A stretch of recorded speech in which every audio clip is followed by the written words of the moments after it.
Okay.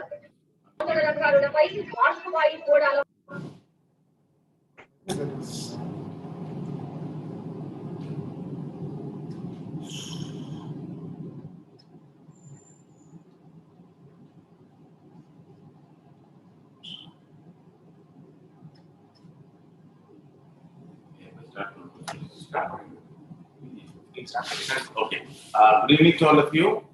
Welcome to the fourth day of this orientation, wherein my colleague, Mr. Sundarraj, will be just dealing on personal grooming, manners, etiquette, and attitude.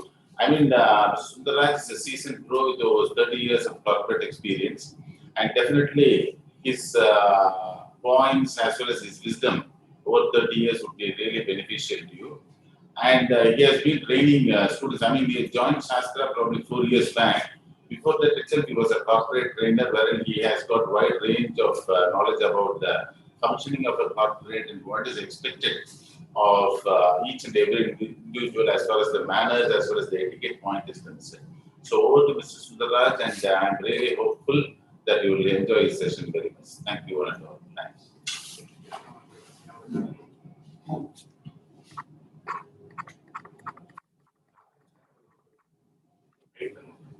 Yeah. Thanks, Mr. Chandrasekhar, for giving me a reasonably good introduction. And I'd like welcome to all the TPOs of the 17 colleges of member colleges of Margadarshan and Paramharsh, as well as to all the students. Now, on day 4 of the online workshop on soft skills and placement readiness, we're going to deal with personal grooming, etiquette, manners, and attitude. Now, over the last 3 days, you were actually imparted inputs regarding placement readiness, how to get ready for the group discussion, how to get ready for the interview. That was followed by a session on communication skills and interpersonal skills. Then yesterday we had another colleague of mine who actually told you about leadership skills. What are the different kinds of types of leadership and how you need to get into a particular leadership role model in order to secure the kind of job you've been looking at. Today we're going to look at personal grooming, etiquette, manners, and attitude. Now all these are going to be dealt from the student's perspective. When I said the student's perspective, I meant a student's placement perspective or a student's employment perspective. Now, why do companies look for personal grooming, etiquette, manners, attitude from the students? That is one part of the query which we will try to address in the next 45 to 50 minutes. And the next one is, how should students organize themselves so as to be in a position to get the employment or the placement? That is part 2 of our today's discussion. I request all the DPOs as well as the students to give me a patient hearing and also be complete ears for the next 45 minutes, because what I'm going to be for the next 1 hour is not going to be about any content from a soft skill book, but it is going to be more of anecdotes, more of illustrations which I have encountered or which I have experienced during my corporate career and during the last 4 years in Shastra University during my placement process, the kind of experiences we had over the last 4 years. So I would request the TPOs and the students to give me a patient hearing for the next 45 to 50 minutes. Now, what is personal grooming? Now, from the student's perspective, employment perspective, it means enhancing the overall personality. When I speak about the overall personality, I do not mean the outward personality. Outward personality means a Kamal Hassan kind of a look, or a Shah Rukh Khan kind of a look, or a cine actor, or like an Aishwarya Rai look. That is not the kind of personality we are talking about. We are talking about your inner personality, the overall personality. Now, Nelson Mandela was black in color, but he was renowned all over the world, known for his apartheid, for his stand on apartheid. Martin Luther King, who fought for the rights of the blacks, is also dark in color, but he was also renowned and he was also very popular around the world. Therefore, personality does not just refer to your skin tone or your color. So, when I talk about personal grooming, I'm talking about the overall personality of the students. Now, what is the second impact that a personal grooming creates with the student? It creates a lasting impression. Now, to create a good impression or a bad impression, once again, is the onus or the responsibility of the student. Now, personal grooming helps you to create lasting impressions. It is your responsibility to see that you create a good, positive, lasting impression. The next one is it instills a lot of confidence in the student. Now, when you groom, you automatically become confident, you become very, very competitive, and you feel that you are relevant. You have not become obsolescent or you have not become obsolete. Now, coming to the next aspect of personal grooming, the first thing is about the dress code. Now, when you get into an organization, why is it called an organization? Because everything goes around in an organized fashion, which is why it's called an organization. So, now when you get into an organization, you're supposed to wear the formal dress, no jeans, no tops, right? Likewise, you cannot go with a soiled shirt or a jeans pant. Now, when we talk about the dress code, we are talking about the kind of dress code the students ought to wear for the interviews. Now, when you go for a party or when you go for a wedding, now you could go with a different kind of a trendy clothes, or you could have a punk hairstyle with a pony hairstyle, or you could go with what do you call pajama kurta. But when you go for an interview, you are supposed to go in formals. Now you're supposed to wear a formal pant and a formal shirt. Now your hair should be neatly combed. You should be neatly shaven. You should have polished shoes and socks. It has to be washed. Now, a simple thing which I wanted to highlight to all the students is that the students, especially of this generation, do not seem to be giving a lot of importance to the innerwear, socks, because we wear it inside of the shoes, so we do not have to wash it. But once you get into the interview room, and if you've not washed your socks for a long time, and if you stink, just think about the kind of impression you would be setting off on the interview panel members. They would just feel, they just can't stand this thing. They would like to see you off from the room as soon as possible. So you will have to wash your socks. So keeping the innerwear clean is also part of the dress code. Now coming to the hygiene aspect, there has to be no sweat or perspiration. Now generally, when students undergo this placement process, there will be a lot of tendency to panic, to have apprehensions, to have doubts. Why these doubts and apprehensions? Because they are worried whether they will be able to get a job, whether they will be able to get a placement during the placement season. As a result of which, there is a lot of sweat and perspiration.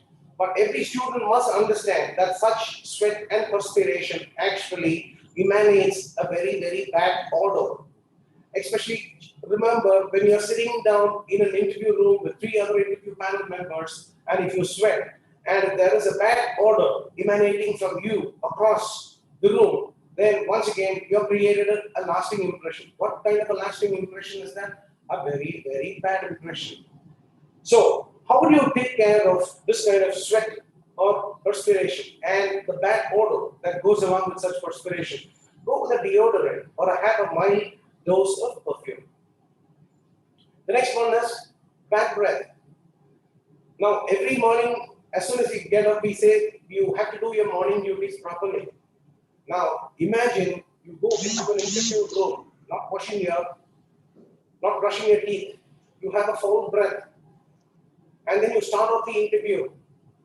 The interview panel members ask you to introduce yourself, and then when you start the self-introduction exercise, the interview panel members find that you are smelling all over the place. Why? Because you've not brushed your teeth. Now that's also going to leave a very, very bad taste in the minds of the interview panel members. You might have scored 8.5 CGPA. You might be exemplary in communication and interpersonal skills, but personal grooming are also traits that every student must have in order to get a job or in order to get a placement. The next one is having a proper bath. The neatly cut nails, and then yawning. Yawning, although it doesn't come as part of hygiene, I thought it is a very important aspect that students should remember at the time of the interview. Now, once you go and sit in the interview room, and as the interview panel asks you to go with the self-introduction exercise, and then you start off with a yarn, the first impression has already been set by you. And what is that impression? It's a very bad impression. Now, yawning at the start of the interview is a very clear indication that you have not had a proper night's sleep. Now, that actually leaves a bad taste in the midst of all the interview members. So, yawning is a thing that needs to be avoided. So, my advice to students is one day prior to the day of the interview, have a good night's sleep. Throw all the books. Don't be having some kind of a panic reaction. Tomorrow I have the interview. This is going to be a do or die day for me.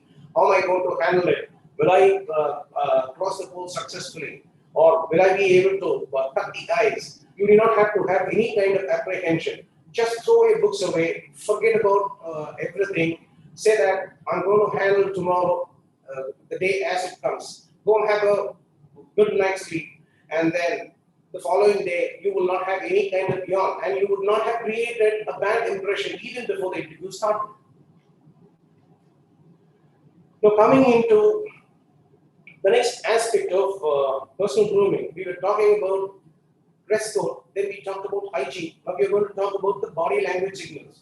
Now, therefore, yesterday in the communication interpersonal skills, my colleague Mr. Chandrasekhar would have said that in our day-to-day conversations, at least 65% of those conversations are all driven more by non-verbal communication, means through gestures, through movement of hands, nodding your head, movement of your eye. So they are called body language signals, they are called non-verbal cues. Now, insofar as a student is concerned, personal grooming also refers to the kind of body language signals he is able to dictate or he is able to command. Now, smile. Smile is the biggest asset any student can have because smile is the one trait that can create an instantaneous bond with the interview panel members. Now, I would request some of the students to check the hypothesis of the smile. All you need to do is go and stand before the Margadarshan temple in Tanjore, and then stand at the entrance of the temple. You see a lot of foreign visitors coming into the temple. All you need to do is just look at them. Just look at them, and they give you an instantaneous smile. So that's an indication that smile is a very, very positive and a very powerful mode of communication. So the first thing for students to remember when they enter the interview room is to smile at all the interview panel members because instantaneously you're able to create and establish a rapport or a bond with the interview panel members. The next one is eye-to-eye contact. Now, during the conversation with your parents every day, with your brothers, with your sisters, subconsciously you are maintaining an eye-to-eye contact with your parents. Now, assume your father is asking you a particular question and you are actually looking at the ceiling or glaring at the ground and then answering your question. How does your father feel? He feels offended. He feels humiliated. Why? Because his daughter has not looked into his eye and answered his question. Now, the same thing happens to an interviewer. When the interviewer poses a question to you, looking into your eye, it's your responsibility to look back into the eye of the interviewer and then answer them. Now, what does an eye to eye contact mean? The eye to eye contact actually means that you are having a lot of confidence. That is point number one. The second one is that the eye to eye contact also means that whatever you're saying it with a lot of conviction. The third one, through the eye to eye contact, whatever I'm saying it from my heart. I'm not saying it from my mind. Now, these three facts get clearly established when you maintain the eye to eye contact with the interview panel members. Now, I'm walking across a corridor and I find a small girl coming across me. Now, all I need to do is just look at the girl. When I look at the girl, after a few seconds, the girl automatically smiles at me because the girl thought that through my eye-to-eye contact, I was trying to project love and affection. Now, that is the eye-to-eye contact. That is the kind of power an eye-to-eye contact can create on the other person. Now, if I were to consistently maintain the eye-to-eye contact with a girl, then what happens? 30 seconds later, the kid which actually smiled now starts crying. How is that without raising my hand, without showing any kind of threatening gestures to the kid? The kid cried. Everything happened through my eye-to-eye contact. So you need to be very, very careful about the eye-to-eye contact. If you overdo the eye-to-eye contact, that would actually mean a recipe for disaster. It could mean that you were staring. Now, let us assume I'm going into an interview room and there I have three panel members. One of the member is a female HR. Now, when she poses the question, I look into the eyes of the HR because I've been told that eye-to-eye contact is very good. Yes, but if I consistently maintain the eye-to-eye contact, only looking at that female HR, completely ignoring the other two HRs, what happens is that that female HR feels that she is threatened. Why is this student staring at me? So, an eye-to-eye contact, if overdone, could mean staring. When you stare at people, they get threatened. Now, this is the case with a girl who actually, when I looked at her once, she immediately smiled. But when I kept on glancing, maintaining that hard stare at her, the kid started immediately crying. So don't overdo this eye-to-eye contact. Now, similarly, when you get into an interview room, there are three panel members sitting in the interview room. Now, it's very, very important for you to shift your focus from one panel member to the other. Now, the eye-to-eye contact should not just be maintained with one panel member alone. You need to shift focus from one panel member to the other, giving each one an impression, yes, each one of you are equally important to me.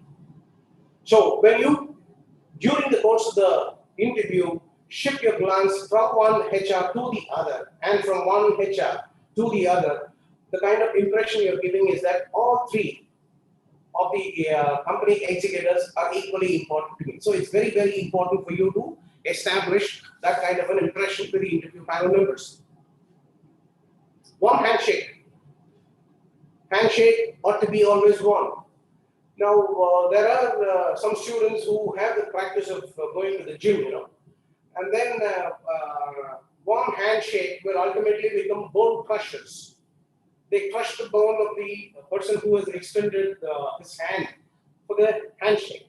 But when you're going to do this kind of handshake, what happens is that the other person gets cheesed off, especially if it's an interview panel member. Now, what is he trying to show? Is he trying to show me that he is has more strength than me? That is not the objective. That's not the objective of the game. So, a handshake has to be one. Please ensure that your handshake is one. The next one is greeting. So once I enter the interview room, so what I do, I smile at each one of the interview panel members, and at the time of smiling, I also simultaneously maintain my eye-to-eye contact with each of the panel members. Then I exchange a warm handshake with them, and then greet everyone. If it's morning, I say good morning to each one of them. So this is the normal process of creating an instantaneous bond with the interview panel members even before the commencement of the interview. You need to create a lasting impression even before the interview has started. So how do you create? By the above means. Smile when you enter and then maintain the eye-to-eye contact. Keep shifting the eye-to-eye contact from one panel to the other. Exchange warm handshakes with them and then greet them. And then the way you occupy a chair also could leave a lasting impression, whether you're an introvert or an extrovert. Now, let us assume that the difference in the space between the interview panel members and the interviewee seat is around 3 feet.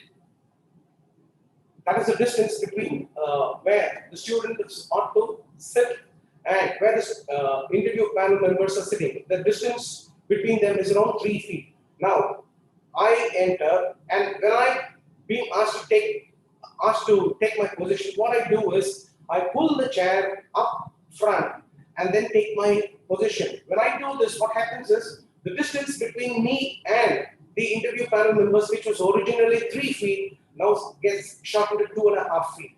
Now, what is the kind of message I'm trying to establish to interview panel members? I'm trying to tell them, I'm getting closer to you. I want to connect with you. I want to gel with you. Now, when you get closer, when the space between you and the interview panel member gets shorter, it means that you are an extrovert. You would love to connect with people. You are a gregarious kind of a person. Now, by doing this simple, pulling up the chair in front and then taking up the position, you could actually send a distinct message to the interview panel members. Yes, I am a go-getter, sir. I am very, very good in interpersonal skills. I love connecting people. I love meeting people. I love travel. Now, these are the kind of information. By doing a simple non-verbal thing like this, you are able to indicate or establish to the interview panel members. Now, on the other side is the introvert, who's a very, very reserved person, who doesn't want to get close or cozy with the interview panel members. Now, what he does is he pushes his chair back and then takes his position. Now, when this is done, the distance between the chair and the interview panel members, which was originally 3 feet, has now become 3.5 feet, which means the student has now gone half a foot farther away from the interview panel members. Now, what is the kind of impression he has set off on the interview panel members? Now, this guy doesn't seem to be comfortable with us. He doesn't seem to be comfortable with us. Why? Now, you start giving all rooms for all these kind of interpretations by the interview panel members. So, be careful about the way you sit. Always pull the chair up front and then take the seat, shortening the distance or the space between you and the interview panel members.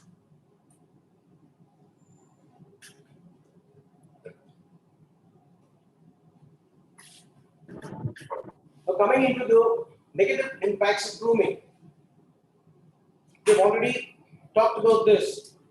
Going into an interview room without combing your hair, not brushing your teeth, not having a clean shave, going with an unironed shirt or pant, and then yawning in an interview, and then folding the hands. I think the first 5 or 6 points I've already dealt with. Folding the hands. Now, this is also part of the grooming. Now, folding the hands actually, in a body language signal, could signify 2 things. One is that you are a person who's not very, very confident, which is why you have a tendency to fold your arms. That is one side of the picture. The other side of the picture is that persons who actually cross the arms or fold the hands are people who are very, very close, who are very reserved. They don't share much information. They don't share the kind of commensurate information which an interview panel member shares with the student. So that is the kind of perception. Folding of the hands means that you are less confident, or it could also mean that you're a very close person. You will not be willing to share much information. So these are the 2 important messages which you send across to the interview panel members by folding their hands. So refrain from doing that. Biting the nails. Now just imagine when I tap the door, the interview panel members are sitting inside. As I make my entry into the interview room, I keep biting my nails like this. What kind of an impact I have created? Even before the interview started, I have created a lasting impression. What kind of a lasting impression was it? Pathetic, pretty bad. Even before the interview started, I have lost out the interview. Why? Because people who bite the nails are always looked at persons who are restless, who are always panicky, who are always on a temper. They are not composed. So when a company executive has that kind of an impression on you, what are the chances that he would include or give you a job? Not much. So then, biting the nails, you'll have to be very, very careful. Twitching the nails also is another part of a negative impact of grooming that you leave on the minds of the interview panel members. Drooping shoulders. Now, when you see a cricket match between India and Pakistan, right? In the last 5 overs, Pakistan needs to score just 10 runs. Now you find that in the television, they would be showing the Indian fielders standing in the boundary line, and most of the Indian fielders' shoulders would literally be drooped. Now, Sunil Gavaskar used to come with the expert commentary and say that Indians have already lost the match in their mind. What does he mean by that? Because of that body language signal of a drooping shoulder of all the Indian fielders standing in the boundary line, Gavaskar commented or concluded that even before India actually lost the match, the Indians lost the match in their mind because they know in 5 overs, in 30 balls, Pakistan needs to score 10 runs only. So they'll be able to do it very easily. So the battle was lost in the mind. So a drooping shoulder also is a very, very bad indicator, a negative connotation to the interview panel members. So always when you sit, take your seat. You sit as I do. A typical sitting posture is comfortably resting your spine on the back of the chair and then keeping your hands on your thigh, or if there is a handrest of the chair, placing your hands comfortably on the handrest of the chair. This is a conventional seating posture, wherein the interview panel members know that you have made yourselves comfortable, you're also making them feel comfortable. Okay. Gazing at the ceiling or at the floor. Now, this could mean I've already told you the example of your father. When your father was trying to interact with you, you didn't care to look into his eye and then give him the answer. Instead, you started looking at the ceiling or you started looking at the floor and then gave the answer to your dad. Your father felt offended. He also felt humiliated. Now, there is another thing also which your father could think, that you might be lying. That's a very, very important thing students should bear in mind. Why is it so very important that you need to maintain the eye-to-eye contact? When you don't maintain the eye-to-eye contact, you look at the ceiling or you look at the floor, you are saying that I'm not a confident person. I am very, very less in confidence, or I'm not speaking the truth. So you as students will have to establish at every point in the interview that whatever you are spelling out to the interview panel members are coming right out of your heart and they are true and honest. Okay.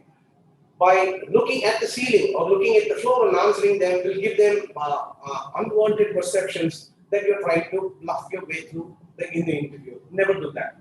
Meddling with your nose.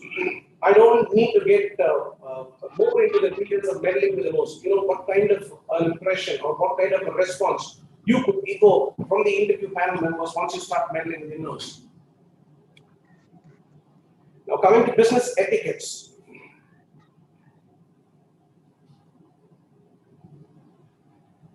Now, etiquettes are basically conventions, traditions, protocols, systems that operate in an organization. As I said earlier, why is it called an organization? Because everything happens in an organized way, which is why it's called an organization. Therefore, you will have a set of systems, you will have a set of process, you will have a set of protocols in place. Now, as a student, it is for you to conform to these conventions, to these traditions, to these protocols, to these systems, to these processes. What are some of those?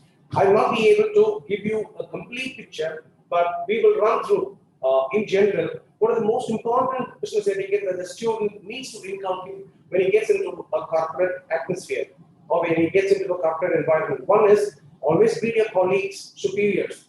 Now I am reporting to my boss. The boss is having a separate cabin. Outside of the cabin, there is my boss's secretary. Now I cannot actually ignore my boss's secretary because she is a secretary. I've got nothing to do with her. No. Now, when you get into an organization, the protocol demands that you not only greet your boss, but you also greet your boss's secretary. Never forget that.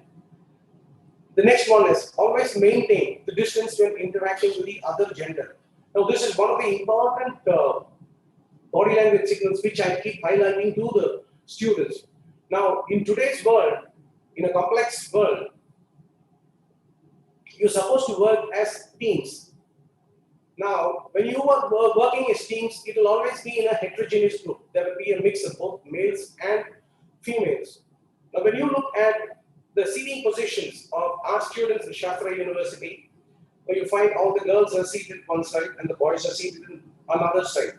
Now, 4 years when they do this BTech, they are used to this practice of sitting separately, gents sitting separately and the ladies or the females sitting separately. Now, you throw this bunch into an organization, put them into a heterogeneous group.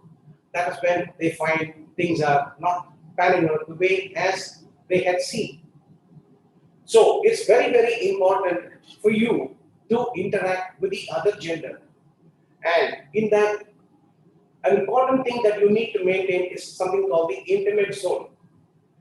They said maintain the distance. Now, there is a 22-inch circumference around every individual, which is called the intimate zone. Now, within this intimate zone, you will not allow any other person apart from your blood relations to enter that zone. Transgression into that zone will either be treated with some kind of threat. Now, when you are put into a heterogeneous zone and when you start interacting with the other gender, what happens is you have to maintain your distance. Now, when you start transgressing into the intimate zone of your female team member, she feels threatened. She starts doubting your intentions. Did you come closer to her to get your actual job details clarified, or was your intention personal? So, this intimate zone, you need to be very, very careful about, especially to those who are working in teams, especially students who are specializing in software. Now, I think this advice is more to the boy students who have to be very, very clear about the intimate zone each woman has.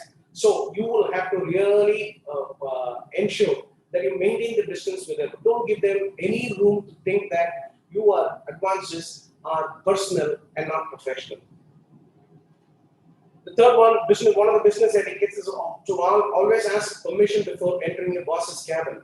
And don't be cold to your team members. Now, when you talk about a team, you're talking about each of the team members helping each other during the time of need. Otherwise, it's what is the expansion of the team?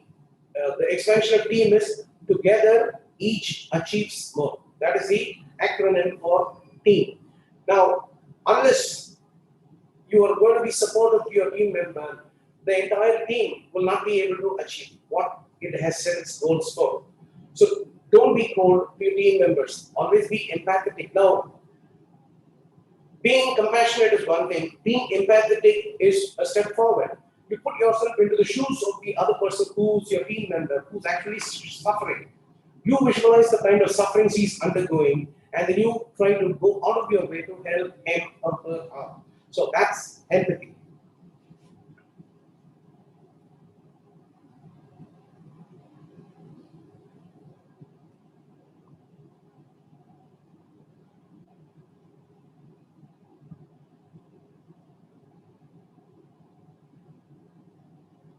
So next, coming to manners, now I will rush through manners, respecting the elders, greeting the superior. I've already talked to you about conforming to the office systems and protocols, always being on time, not to procrastinate. Procrastinate is postponing things, sitting posture, which I've already explained. So manners is another form of etiquette which you need to actually practice in an office environment. Now coming to the last part, attitude.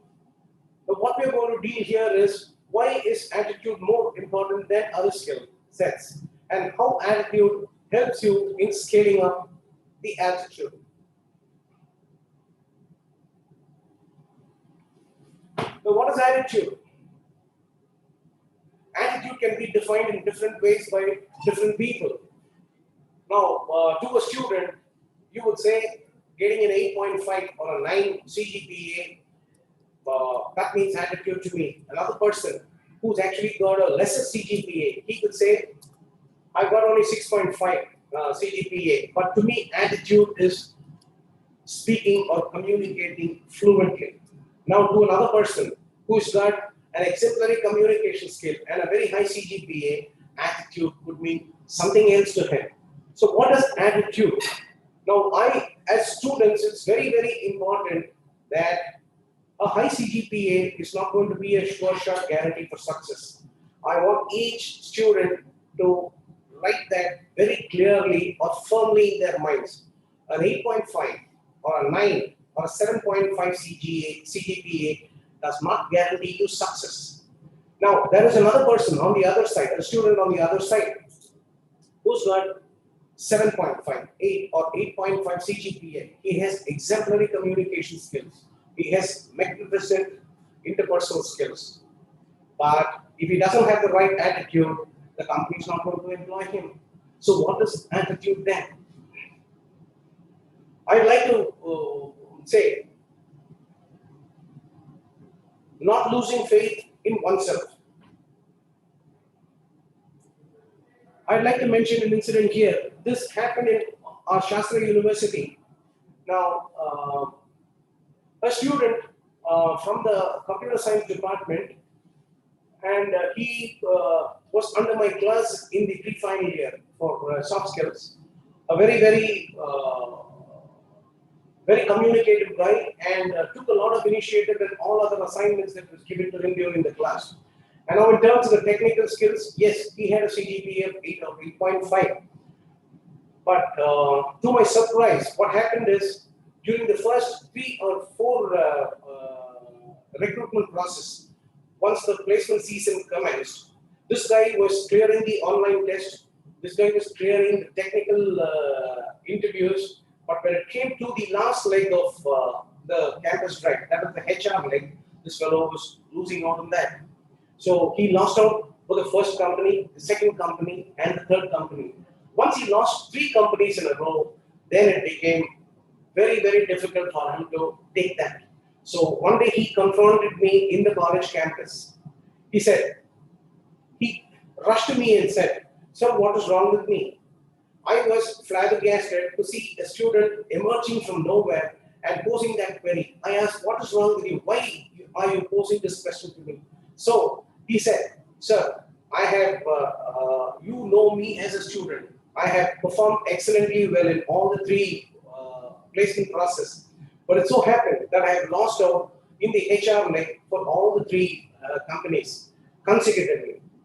And he also went on to say that the 3 companies' HRs were biased as they did not find him suitable for the job.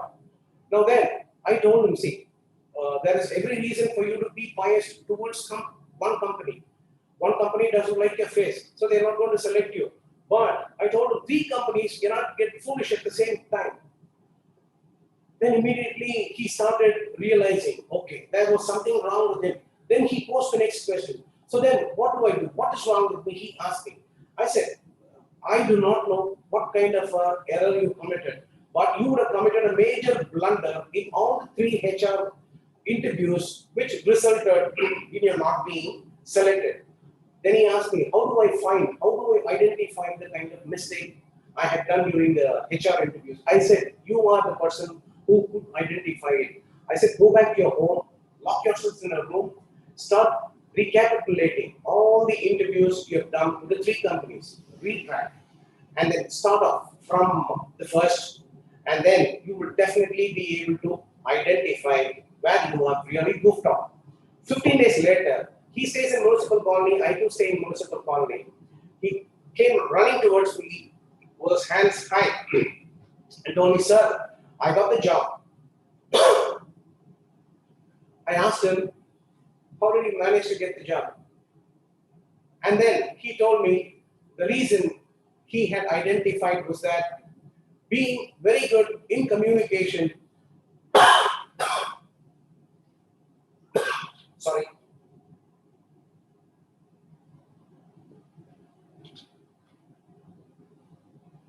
and having scored a high CGPA, he was trying to tell the company his ideas of how to implement his ideas. Now, a Tata or a Birla, they have been in the market for more than 60, 70 years. They do not want an engineering fresher to come fresh into the organization and say, okay, this is the way you do things. So, in the three interviews, this student seemed to have suggested to the interviewers that this is his idea and this is what he wants to implement in his company. And all the three companies rejected him because they found that this guy was running very, very high on his attitude, and he was had a bloated ego. With the result, they didn't want such a person in their organization. And once, after recapitulation and doing this exercise at home, he realized this is what was the mistake he had done in the HR interviews.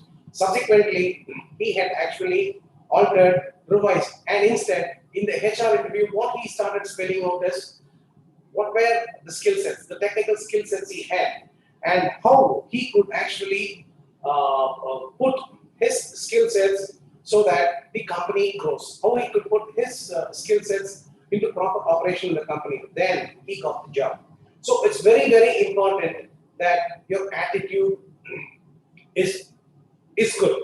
Now, if you have a bloated ego, and if you're going to have an impression that I know everything, I'm good technically, I am good in terms of soft skills, but I have a poor attitude, then no company wants you. The next one is not thinking about bad times. Now, the next one is managing stress. I'm talking about people who undergo a lot of miseries, who undergo a lot of failures, who have a stressful life. Okay.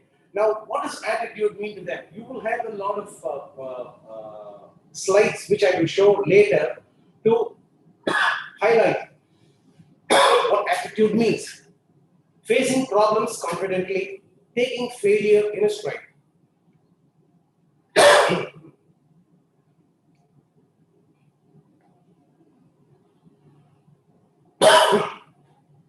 Why attitude is more important than other skill sets.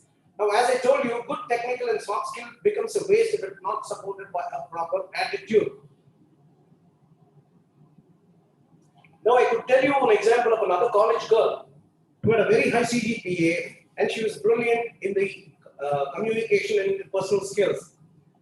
And the company which actually came for campus drive literally raved to the training and placement department about this girl. So at the end of the day, we thought that this girl is going to be a sure shot winner. She would definitely get selected by that company. But what we heard at the end of the day was something we just couldn't digest. The HRs of the company said they have not selected this girl.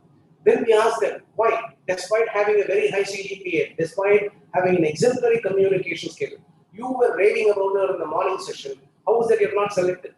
Now, this girl, during the interview, had said that everything that she had acquired was of her own accord. She started criticizing the institution where she studied. And she also started criticizing the trainers who trained her. Now, how do you expect a company to employ such a person? She had exemplary communication skills. She had excellent interpersonal skills. She had a 9 CGPA, but she had displayed a very poor attitude during the interview. The result was she didn't get selected.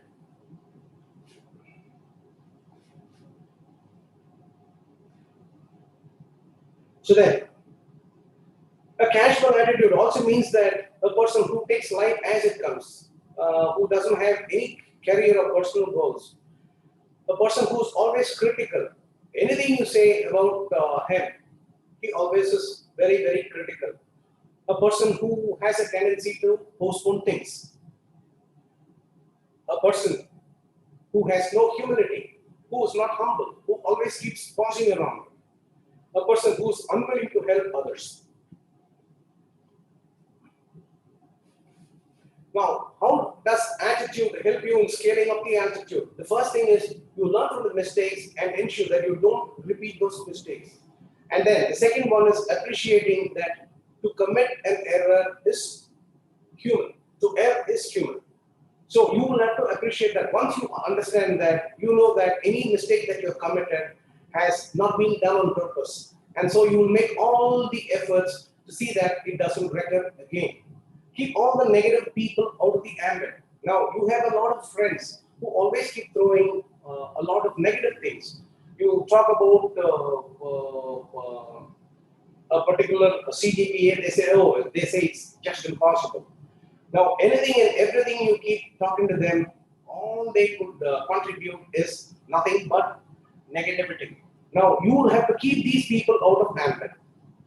The next one is think of success achieved from your elder days. Now, when you are actually going through a rough period, you are going through a string of failures, then how do you actually try to put yourself in a position so as to achieve success? Then, from your younger days, you try to start recapitulating things where you have got prizes, where you've got awards. Then start listing them out. Put that, jot that down in a paper. Put that very, very glaringly in front of the house where you tend to go very often. It could be at the entrance, or it could be in your Godrej Almera, where you open it on a day in and day out basis to take your clothes out. Now, whenever you see that, you see the kind of awards, you see the kind of prizes you've won, that always gives you a positive vibration to succeed. So all the failures which you had till then starts slowly subsiding. The next one is understand and appreciate that every time you fall, you need to get up and move on. Why? Because this is a marathon. This is a race. You need to keep running consistently and continuously till you win the race. Surround yourself. I said keep all the negative people out of ambit. Now, the other side of the story is surround yourself with people and students who are successful. Now, they will ensure that you also become successful. Why? Because they always talk about success stories. They always talk about winning prizes, winning awards, achievements. Now, when you have such people around you, there is always a positive vibration that circulates, an aura of positivity that surrounds you. When you have that kind of positivity surrounding you, let me be 100% sure that success is definitely going to embrace you. And last,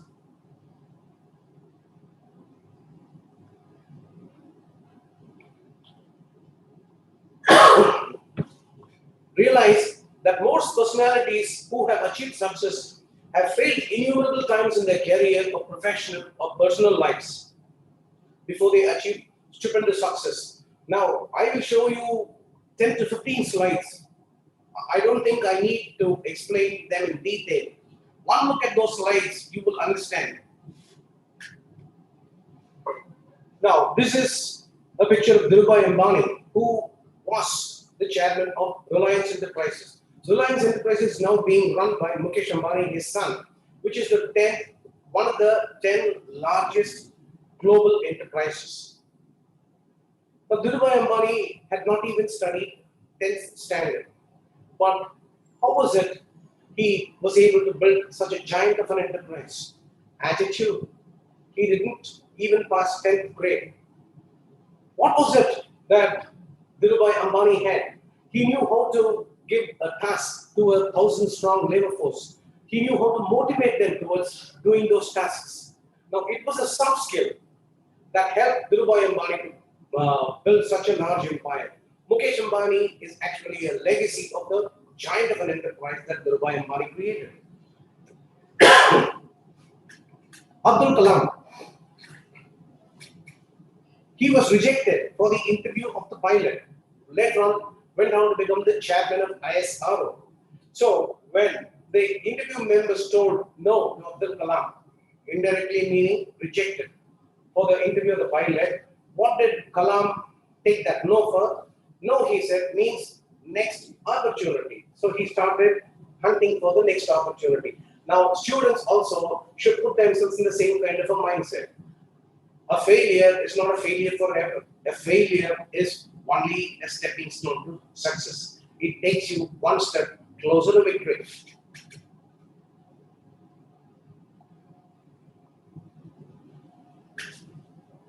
Amitabh Bachchan, who's actually was the star of the Bollywood, had the best male voice, was rejected for a job in All India Radio because of his heavy voice. But see, later on he became the superstar of Bollywood. He had a bass voice, especially girls during the 70s and 80s. They were raving about Amitabh Bachchan's voice. So, a voice which actually didn't help him get a job in the All India Radio ultimately catapulted him to become the superstar of Bollywood. And females especially fell for his voice. That is attitude for you. Now, this does not need much elaboration. Sachin Tendulkar, who actually failed in the 8th standard, but he failed in the education, but succeeded in life, became the greatest cricketer of all times. Michael Jordan got dropped from the school team, and he's getting dropped from the school team became the springboard of success for Michael Jordan. Microsoft, which is now a household name, Bill Gates did not even complete his university education, but today Microsoft is a worldwide brand. Now, what made Bill Gates achieve this stupendous success? Attitude, nothing but attitude. Lionel Messi took about jobs to support his passion, football training, attitude once again. Steve Jobs, who was the CEO of Apple, despite suffering from cancer, he became the CEO of Apple, made Apple the top product. And see how he lived his life prior to that. I used to sleep on the floor in friends' rooms, returning Coke bottles for food, money, and getting weekly free meals at a local temple. That was how Steve Jobs lived. But what did he become ultimately? That is once again attitude for you. Tony Blair, who was a failure in school, later on went on to become the Prime Minister of UK. That is sheer attitude. Albert Einstein, who's known for his theory of relativity, was called slow and mentally handicapped. And another important thing, which none of us knew about Albert Einstein, was that he was not able to speak till he was around 4 years of age, and he was not able to read until he was the age of 7. They say 13 is an unlucky number, but Rowling failed 12 times and succeeded in the 13th attempt. The book on Harry Potter, she made 12 visits to different publishers, and all of them rejected her script. Finally, the 13th person who saw J.K. Rowling's book, Harry Potter, cleared it, and now you know how Harry Potter is a stupendous success all across the world. At 65 years, an angry Indian would have retired, but Colonel Sanders became well known through the Kentucky Fried Chicken brand. He was turned 1,009 times, which means the 1,010th person was the investor who cleared the KFC proposal pitched by Colonel Sanders. Now, which means Colonel Sanders had failed 1,009 times. And every time he failed, he did not lose heart. He knew there was a person who was waiting to invest in his project. So that came the 1010th time. Today's generation is unable to take 2 or 3 failures, but Sylvester Stallone failed 1,500 times before he took the world popular movie Rocky. That's attitude for you. You had Rocky 1, Rocky 2, Rocky 3, Rocky 4, Rocky 5, Rocky. You had around 6 sequels to this Rocky. But imagine the number of times Sylvester Stallone failed in trying to pitch his proposal, pitch his script to 1,500 investors, none of whom were willing to actually put money into his project. But ultimately, he succeeded. Thomas Edison lives in all our houses because of his electric bulb. But look at the number of failures before he succeeded. Thomas Edison, when queried, gave a very humorous reply saying that he found 10,000 ways not to create a light bulb before succeeding. Charlie Chaplin, a household name now, but rejected the Hollywood studio then. His act was initially rejected by the Hollywood studio chiefs because they felt it was a little too nonsensical to ever sell. Now you look at Abraham Lincoln's failure. He lost his job in 1832. He was defeated for the position of legislature in 1832. He failed in business in 1833. He was elected to the legislature in 1834. His sweetheart, Anne Rutledge, died in 1835. He had a nervous breakdown in 1836. He was defeated for the position of the Speaker in 1838. He was defeated for nomination to the Congress in 1843. He was elected to the Congress in 1846. He lost his renomination in 1848. He was rejected for the position of land officer in 1849. He was defeated again for the position of Senate in 1854. He was defeated for nomination for Vice President in 1856. Again defeated for Senate 1858 until he became the elected president in 1860. Now, if you look at the time gap from 1832 to 1860, 28 years, Abraham Lincoln has seen nothing but only failure. How was that a person with a continuous failure over a period of 28 years ultimately managed to become the president of the United States? That is attitude for you students. So friends, I'd like to sum it up like this. Now, when I say friends, I mean students. There are many such people who struggle. Life is not about what you couldn't do so far. It's about what you can still do. So wait and don't ever give up. Miracles happen every day. Wish you all the best. Thanks a lot for this opportunity.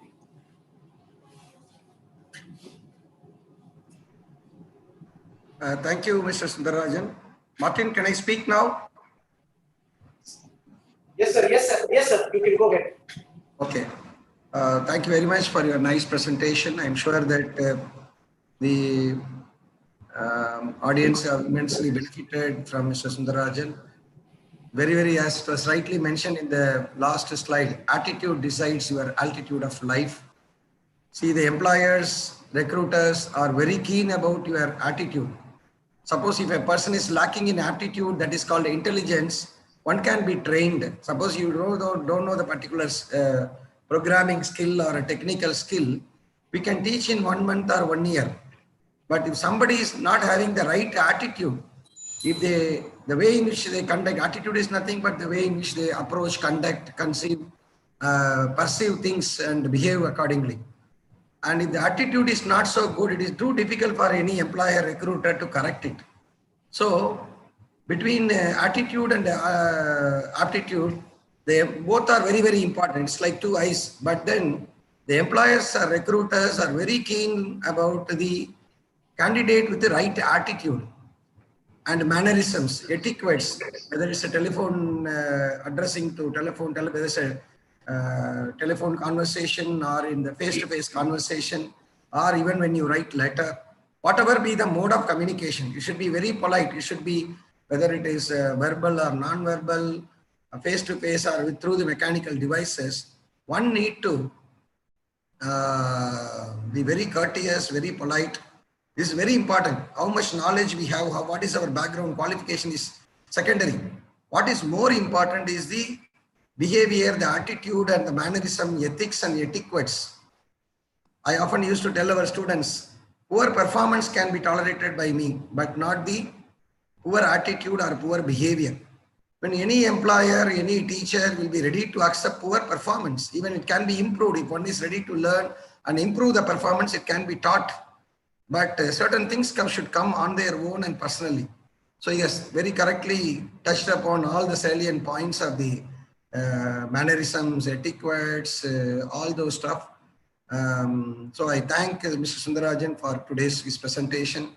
Tomorrow, Mrs. Karthika, my another senior colleague, will talk about logical, analytical reasonings, which are the first round of test when you go to any placement selection process on campus or off campus job interviews. The first one is the test, the online test. It's pen and paper or through the computer online test. In that, they have this logical, analytical, verbal, and numerical reasoning. So how important it is, why it is important, how it contributes for your future work, all those things she is going to talk about that tomorrow. So kindly please join us tomorrow at 4 o'clock. So goodbye and good night to all of you. Thank you.